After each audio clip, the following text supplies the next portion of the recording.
사람이 떡으로만 살 것이 아니고 하나님의 말씀으로 산다라고 했습니다. 말씀으로 산다는 것이 무엇일까요? 정말로 말씀으로 살아요. 말씀에서 생명이 들어옵니다. 말씀에서 인격이 들어옵니다.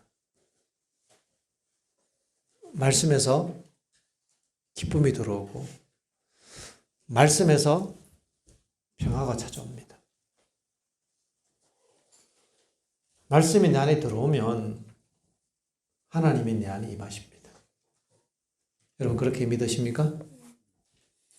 그렇게 믿고 그렇게 의식하면서 말씀을 가까이 하는 사람은 하나님과 가까이 하는 사람입니다. 우리가 말씀을 귀하게 여기고 말씀을 가지고 다니고 말씀을 자주자주 봐야 합니다.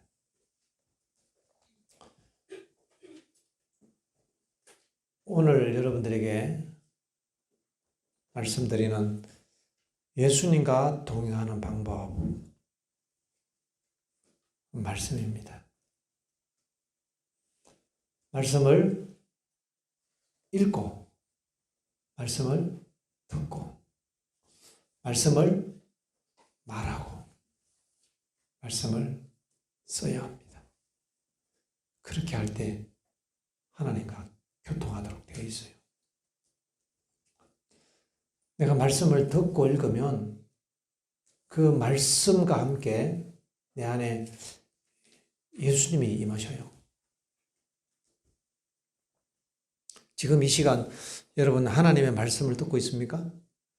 제 설교를 듣는 게 아니고 저는 여러분에게 별로 설교할 만한 그런 사람이 안 되고 그건 별로 재미없어요. 지금 여러분에게 이야기하는 것은 하나님의 말씀을 여러분에게 전달하는 일을 하는 것입니다. 그러면 여러분들이 지금 하나님의 말씀을 듣고 있는 거예요. 그럼 이 말씀이 내 안에 귀를 통해서 들어온다는 얘기는 지금 누가 들어오는 거예요? 말씀이신 예수님이 들어오는 거죠. 그걸 이 시간에 여러분이 인식한다는 거. 이게 중요한 믿음이에요. 여러분 말씀을 들을 때 지금 이 내 귀를 통해서 예수님이 내 귀를 통해서 내 마음에 들어오신다고 하면 자세를 가다듬고 그죠? 귀를 쫑긋하고 지금 하나님 앞에 하나님의 임재를 모시는 그런 시간이라는 것을 우리가 깨달아야 합니다. 그래서 자꾸 내가 여러분 보고 예배 시간에 졸지 마라. 귀담아 들으라. 옆에 친구들은 말씀을 들으면서 이 성령이 임하는데 자기는 귀가 막히는 거라 그러면 여러분 기가 막히면 정말 기가 막힙니다. 이거는 기가 막힌 인생이 되는 거라. 정말 답답한 사람 되는 거예요. 답답한 사람. 귀가 열려야 돼요. 귀가 열려야 합니다. 귀가 열리고 눈이 떠져야 합니다. 영적인 눈이 열린다는 얘기는 하나님이 보인다는 얘기죠. 이제 여러분의 그 마음의 눈이 떠져야 합니다. 귀가 열려져서 말씀을 들을 때, 야, 지금 이 예수님이 내 안에 임하시는구나. 이런 이 귀가 열려져야 하는 거예요. 여러분의 말씀을 읽을 때 예수님이 나에게 임하시는구나. 이 눈이 열려져야 합니다. 그때 예수님의 마음이, 예수님의 품성이 내 안에 들어와요. 예수님의 생명이 들어온단 말이죠, 내 안에. 말씀을 읽는 시간, 말씀을 듣는 시간은 영생을 소유하는 시간입니다. 생명나무 과일을 따먹는 시간입니다. 정말 귀하죠? 기가 막히고 눈이 감긴 사람에게는 들어가지 않습니다. 그러나 귀가 열리고 눈이 떠진 사람에게는 이 눈으로, 귀로 생명이 들어가는 거예요. 하나님의 인격, 신의 성품이 들어가는 것입니다. 신의 성품은 받는 거예요. 만드는 게 아니고. 우리의 성품 개발이란 것은 내가 착하게 살려고 노력하고 도 닦는 게 아니고 받는 거예요. 받는 거. 선물입니다.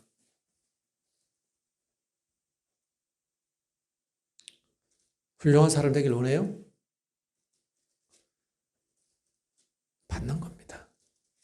신의 성품을 받으면 신과 같이 됩니다. 우리는 신의 아들이잖아. 그죠? 여러분, 신의 아들이죠? 맞아요? 나는 기필코 신의 아들을 거부하겠다.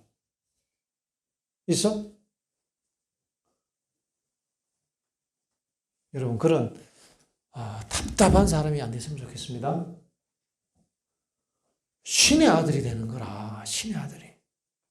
어떻게? 신을 내 안에 영접하면 우리는 신의 아들이 되는 거라. 아니, 이런 특권을 버릴 수 있어요?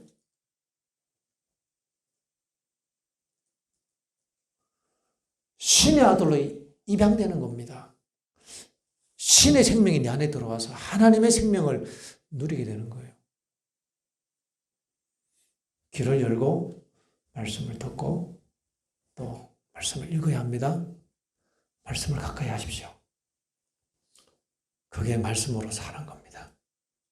그리고 읽고 듣고 또 뭐 해야 돼요? 말씀을 말하라 이 말이에요. 친구들에게 그 말씀에 대해서, 예수님에 대해서 이야기하고. 여기 보니까 몇 친구들이 자꾸 장난으로 이 자기 마음에 없는 얘기를 자꾸 해. 그거 참 어리석은 거예요. 내가 말하는 대로 됩니다. 말은 씨앗입니다. 지난번에도 한번 설교했어요. 배를 움직이는 거는 배 뒤에 있는 작은 키입니다. 키. 차를 움직이는 거는 핸들이에요. 그러면 내 인생을 움직이는 건 뭡니까? 혀예요, 혀. 성경이 그렇게 이야기합니다. 야고보 3장 보세요. 말에 실수가 많은 사람들, 자꾸 다른 사람 험담하는 사람들, 자꾸 헛소리하는 사람들, 야고보 3장을 한 10번 읽으세요. 한 10번. 말이 곧 씨가 되는 거예요. 내 말이 내 인생을, 방향을 틀어갑니다. 갈렙과 여호수아는 믿음의 말을 했기 때문에 가나안에 들어갔고, 10명의 정탐꾼들, 나머지 사람들은 불신의 얘기, 불평의 얘기 했기 때문에 다 그 말대로 죽었어요.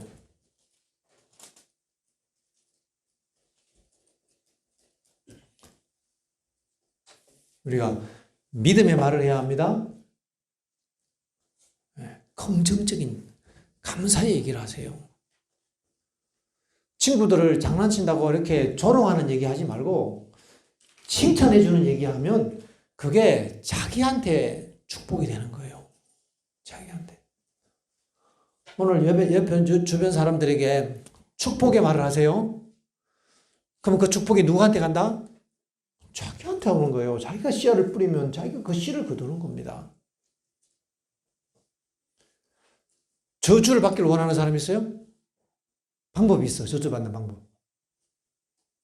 다른 사람을 저주하십시오. 그럼 저주받는 방법입니다. 욕이란 건 저주예요, 저주. 욕하는 사람은 반드시 그 삶에 저주가 임합니다. 왜? 자기가 저주를 뿌렸으니까 저주가 임하는 거예요. 그래서 여러분 보고 욕하지 말라는 거라. 알겠죠?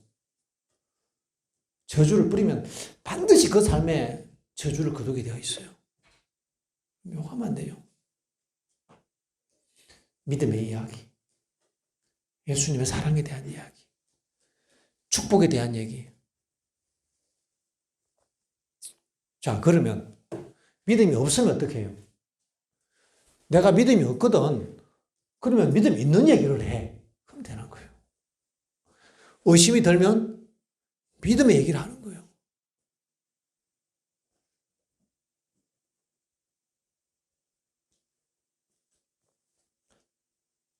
우리는 보고, 듣고, 말하고. 또 뭐 하라고요? 써야 합니다. 적어보세요. 내가 깨달았던 말씀들 한번 적어봐요. 노트에 적어봐, 자꾸. 여러분 생각을 적어보는 연습해야 됩니다. 그러면 믿음이 자라기 시작합니다. 한번 해보세요. 오늘부터 한번 해보세요. 여러분이 말씀 보고 그 말씀에 감동받은 거 기록하고, 오늘 나의 기도를 적어보고, 내가 오늘 예수님 만난 얘기 또 적어보고, 적어보세요. 적으면서 성장하는 겁니다. 적으면 믿음이 자라요. 적으면 그 적었던 것을 배나 오래 기억합니다. 기록해야 합니다. 읽고, 듣고, 말하고, 쓰고, 이 방법으로 우리는 예수님을 우리 안에 모시고 말씀으로 살아가는 사람들이 되어야 합니다. 이 아침 여러분 그렇게 마음에 결심하십니까? 이 아침 여러분 마음에 그렇게 강하게 결심하고 구체적으로 계획을 세우고 오늘 하루 그렇게 한번 실천해 보기를 바랍니다. 여러분의 그 결심 이 시간 주님 앞에 내어놓고 도와주시도록 주님께 요청을 드리길 바랍니다.